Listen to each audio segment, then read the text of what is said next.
బహుమానము ఘనతయు ఇవ్వనుగాక.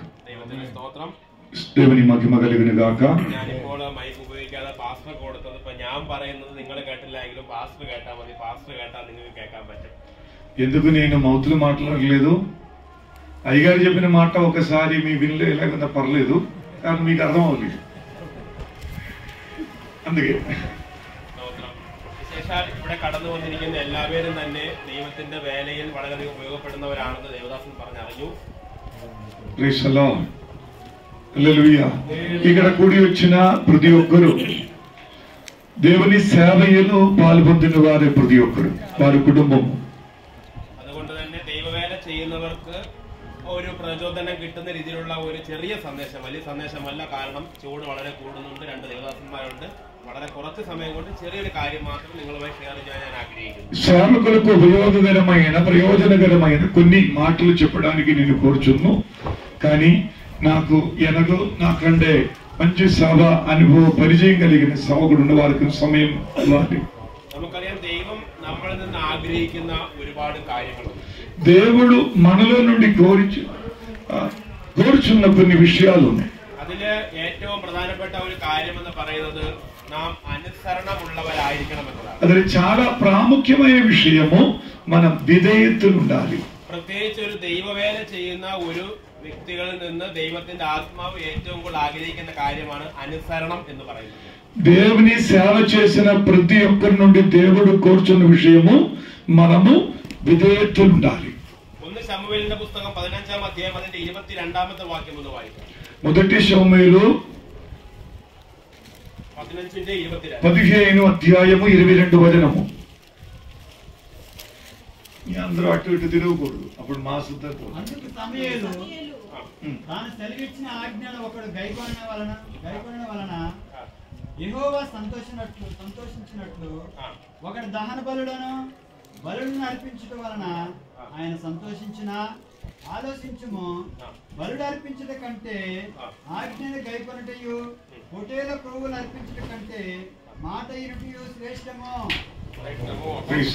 ദൈവത്തിന്റെ വചനം പറയുന്നു, നാം അനുസരിക്കുന്നതാണ് എന്തെന്ന് പറയുന്നത്. നമ്മൾ ചെയ്യുന്ന ഏറ്റവും വലിയ യാഗമെന്ന് പറയുന്നത് എന്താണ്? ദൈവത്തിന്റെ വചനത്തെ അനുസരിച്ചുള്ള ഒരു ജീവിതമാണ്. దేవుని మాట కైకొని అదే క్రమంగా బ్రతికినదే గొప్ప బలి చెల్లించినది కంటే శ్రేష్టమైనది. നമ്മൾ ഡെയിലി ഹനനയാഗവും ഹോമയാഗവും അർപ്പിച്ചാലും ദൈവത്തിന്റെ വചനത്തെ അനുസരിച്ചല്ല നാം ജീവിക്കുന്നതെങ്കിൽ അത് നമുക്ക് ദൈവത്തിന്റെ പ്രസാദമുള്ള ജീവിതമായിരിക്കത്തില്ല. మనం ఏ రకాల బలులు చెల్లించిన కంటే శ్రేష్టమైనది దేవుని మాట విని ఆ మాట ప్రకారం బ్రతికినది శ్రేష్టమైనది. దేవునికి స్తోత్రము. ഞാൻ ആദ്യമേ പറഞ്ഞത് ഒരു ദേവദാസന് ദൈവം ആഗ്രഹിക്കുന്ന ഏറ്റവും വലിയ കാര്യം എന്താണ്? അനുസരണയോടെയുള്ള ജീവിതമാണ്. దేవుడు మనలో నుండి, సేవకురాలైన మనలో నుండి దేవుడు కోర్చిన దేవుని మాటకు లోబడాలి. ఆయన మాట ప్రకారం మనం బ్రతకాలి. അന്നേരം നമ്മുടെ ഹൃദയത്തിൽ തോന്നാം എന്താണ് അനുസരണ എന്ന് ചോദിച്ചാൽ. అలాగే మనం ఆలోచన చేసాం, ఏమో నేను ఈ మాటకి విధేయతలు ఉండాలి. ఎలాగే നമ്മള് അനുസരണം എന്ന് പറഞ്ഞ വാക്ക് സാധാരണയായിട്ട് ഉപയോഗിക്കുന്നുണ്ട് എപ്പോഴും, അല്ലെ? ആ കുഞ്ഞുങ്ങൾ അമ്മമാരെ അനുസരിക്കണം, ടീച്ചേഴ്സിനെ നമ്മൾ അനുസരിക്കണം. അനുസരണം എന്ന് നമ്മൾ എപ്പോഴും കേൾക്കാറുണ്ട്. ఎల్లప్పుడూ మనము ఆ ఇంగ్లీష్ చెప్పిన ఒబీడియన్స్, అది తెలుగు అప్పుడప్పుడు నేనే సరి చేయాలి. അപ്പൊ വിധേയത്വം എന്ന് പറയുന്ന వాക്ക് നമ്മൾ എപ്പോഴും കേൾക്കുന്ന ഒരു കാര്യമാണ്. దేవునికి మనము లేదా టీచర్స్ పిల్లలతో అలాగ మాట్లాడు, తల్లి గారు పిల్లలతో అలాగ మాట్లాడు, మీ విధేయతలు ఉండాలి. എന്നാൽ ദൈവത്തിന്റെ വചനം നമ്മളിൽ നിന്ന് ആഗ്രഹിക്കുന്ന വിധേയത്വം എന്താണ്? దేవుడు మనలో నుండి కోరుచున్న విషయం ఆ విధేయతలు ఏమి? അതിന് നമ്മൾ കൃത്യമായിട്ട് പറഞ്ഞു കഴിഞ്ഞാൽ ദൈവത്തിന്റെ വചനം കേട്ട് അത് ശ്രദ്ധിച്ച് അതിന് നമ്മെ തന്നെ കീഴ്പ്പെടുത്തിയുള്ള ജീവിതമാണ് ദൈവത്തിന്റെ వచనത്തിലുള്ള అనుసరణం എന്ന് പറയുന്നത്. విధేయతను దేవుడు కోరుచున్న విషయము దేవుని మాట శ్రద్ధగా వినాలి. ఆ మాట ప్రకారం తన తాను తగ్గించి మనం బ్రతకాలి. దైవത്തിന്റെ స్తోత్రం. స్తోత్రం. നമ്മുടെ എത്ര പേരുടെ ജീവിതം ഇതുപോലെയാണ്? ఎంతమంది అలాగ బ్రతికడానికి కోరుచున్న వాళ్ళు? ദൈവം പറയുന്ന എല്ലാം അതുപോലെ കേട്ട് ദൈവത്തിന്റെ വചനം നമ്മൾ വള്ളി പുള്ളി വിടാതെ അനുസരിച്ച് ജീവിക്കുന്ന എത്ര പേരുണ്ട്? దేవుని మాట శ్రద్ధగా విని ఆ మాట ప్రకారం బ్రతికిన వారు ఎంతమంది ఉన్నారు మన మధ్య? ഞാൻ ఒരിക്കലും നിങ്ങൾ ആരെയും విధిക്കുന്നതല്ല, ഞാൻ എന്നെയും കൂടെ ചേർത്ത് കൊണ്ടാ പറയുന്നത്. మీకు న్యాయ తీర్పు చేయడానికి కాదు నేను ఇక్కడ నిలబడింది, నేను నాతో కూడా మాట్లాడి మీకు సెలవించాను. നമ്മളെല്ലാം ഒരേ ജോലി ചെയ്യുന്നവരാ. మనమందరం ఒకే పరిచర్య ఒకే పని చేసిన వాళ్ళు. എന്നാൽ ദൈവത്തിന്റെ വചനം പറയുന്നു, ഒരു വചനം പോലും തെറ്റിക്കാതെ അത് കേട്ട് പൂർണ്ണമായി നമ്മൾ സമർപ്പിച്ച് ദൈവസന്നിധിയിൽ ജീവിക്കേണ്ടിയിരിക്കുന്നു. దేవుడు మనతో చెప్పిన విషయమే, దేవుని మాట శ్రద్ధగా విని ఆ మాట ప్రకారం ఆ మాటకి మనం విధేయత ఉండాలి, అదే క్రమంగా మనం బ్రతకాలి.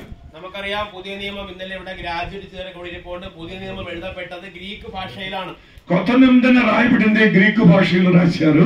ഗ്രീക്ക് ഭാഷയ്ക്ക് വിധേയത്വം എന്ന് പറയുന്നതിന് ഉപയോഗിച്ചിരിക്കുന്ന വാക്ക് ഹുപ്പാഗുവെ എന്ന് പറഞ്ഞൊരു വാക്കാണ്. గ్రీకు భాషలో విధేయతలు ఆ మాటకి రాయబడినప్పుడు హుబ్బావే అలాగొక మాట రాశారు. ആ ഗ്രീക്ക് വാക്കിന്റെ അർത്ഥം നാം പഠിച്ചു വരുമ്പോൾ നമുക്ക് മനസ്സിലാകുന്ന ഒരു കാര്യമെന്ന് പറയുന്നത്, ഒരു യജമാനനെ ഒരു അടിമ എങ്ങനെ അനുസരിക്കുന്നുവോ അതുപോലെയുള്ള ഒരു ജീവിതം. ఆ మాటకి నిజమైన అర్థం ఏం తెలుసా?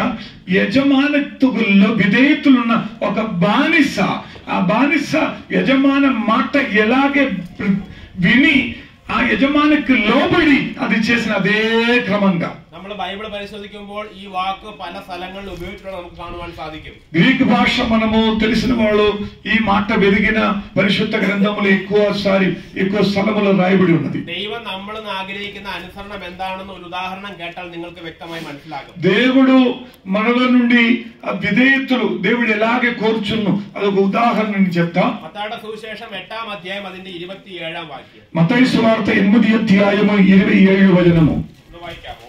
ఒకసారి చదవండి. ఆ మనుషులు ఆశ్చర్యపడి, ఈయన ఎట్టివాడో, ఈయనకు గాలియు సముద్రమును లోబడుచున్నవని చెప్పుకునిరి. ഈ സന്ദർഭമെല്ലാം നമുക്ക് വളരെ വ്യക്തമായിട്ട് അറിയാന്നുള്ളതാണ്. മത്തായി സുവിശേഷം 8-ാം അധ്യായം എന്ന് പറയുന്നതിന്റെ ആ സന്ദർഭം നമുക്ക് വളരെയധികം ഫെമിലിയർ ആണ്. അതിന്റെ 23 മുതലുള്ള വാക്യം നാം പരിശോധിക്കുമ്പോൾ, మత్తయి సువార్త 8వ అధ్యాయం సుమారు మనకు అందరికీ తెలిసిన విషయము. అది 23 నుండి చదివినప్పుడు കർത്താവ് തന്നെ ശിഷ്യന്മാരും കൂടി ഒരു പടകിൽ യാത്ര ചെയ്തുകൊണ്ടിരിക്കുകയാണ്. యేసు ప్రభు శిష్యులు ఒక ధోని ఎక్కి ప్రయాణం చేస్తును. അന്നേരം എന്ത് ചെയ്തു? കാറ്റും കടലും അവർ സഞ്ചരിച്ച പടകിന്മേൽ അടിക്കാനിടയായി. ఆ సమయములో పెద్ద సుడిగాలి వచ్చి ఈ పడగ మీద కొట్టారు. അത് കേട്ട് പേടിച്ച് శిഷ്യന്മാർ എന്ത് ചെയ്തു? കർത്താവിനെ വിളിച്ചുണർത്തി. ఆ సమయంలో ఇది చూసి శిష్యులు భయపడి ప్రభువా యేసు ప్రభుని పిలిచారు. యేసుక్రీస్తు എന്ത് ചെയ്തു? యేసు ప్రభు ఏం చేశారు? നേരെ എഴുന്നേറ്റ് കാറ്റ് അടങ്ങുക, കടലേ ശാന്തമാകുക എന്ന് പറഞ്ഞു.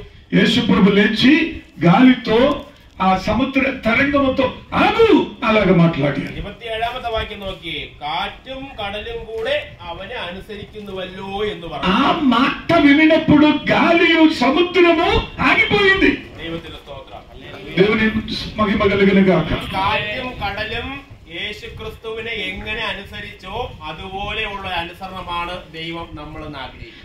ఆ సృష్టికర్త అయిన దేవుడు ఒక మాట పలికినప్పుడు సృష్టి అయిన గాలియు సముద్రము అప్పుడే ఆగిపోయి, అలాగనే మనమందరం దేవుని మాట ప్రకారం దేవుని మాట శ్రద్ధగా విని మనము విధేయతలు ఉండాలి, అలాగే క్రమంగా బ్రతకాలి. ഒരിക്കലും കാറ്റോ കടലോ തിരിച്ചു ചോദിച്ചില്ല, ഞങ്ങൾ കുറച്ചു നേരം വീശിക്കോട്ടെ പിന്നെ അടങ്ങാം എന്നൊന്നും കാറ്റും കടലും പറഞ്ഞില്ല.